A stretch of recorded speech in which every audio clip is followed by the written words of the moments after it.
to pivot a little bit more to another hot button issue, and that's abortion. And you spoke with my colleague for our Eye on Iowa segment just a few months ago, and you said you supported the overturning of Roe v. Wade. According to a recent poll, 57% of Americans oppose the 2022 Supreme Court decision, which effectively overturned Roe v. Wade. So hearing that stat, do you think you're out of step with the American people? I think a lot of American people don't realize that all the overturning of Roe v. Wade did was put the matter back into the states, the way it was throughout our history until 1973, when the Supreme Court, in my opinion, incorrectly took up this issue. And if you feel one way or the other about it, it is your job to lobby your state lawmakers and pass laws that are consistent with how you see the issue.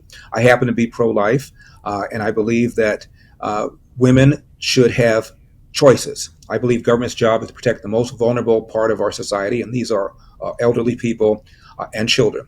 And the pro-life community, in my opinion, not only talks the talk, but they walk the walk. There are pregnancy centers all over America that provide resources for women who are pregnant, and there are also probably 35 couples for every one child willing to adopt that child.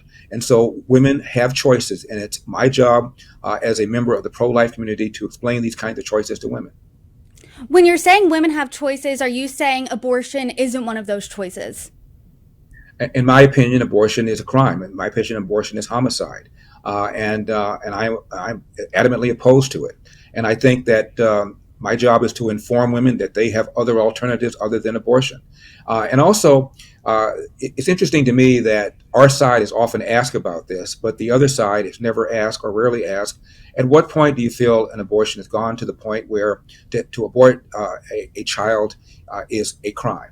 That question was never put to Gavin Newsom when I ran for governor, but I was asked repeatedly questions about life. But I said to reporters, did you ask Gavin Newsom at what point does he feel the pregnancy has gone so far? No one did.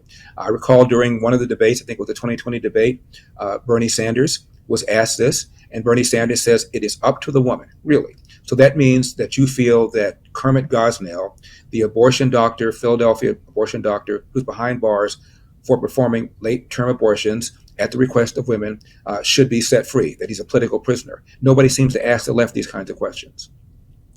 Well, I'm talking to a Republican now. That's why I'm asking you. And you are running for president. It is a top of mind issue for many voters. And you said that this is a state issue. So as president, would you support a federal abortion ban? If it's a state issue, by definition, I wouldn't support a federal abortion ban, so no.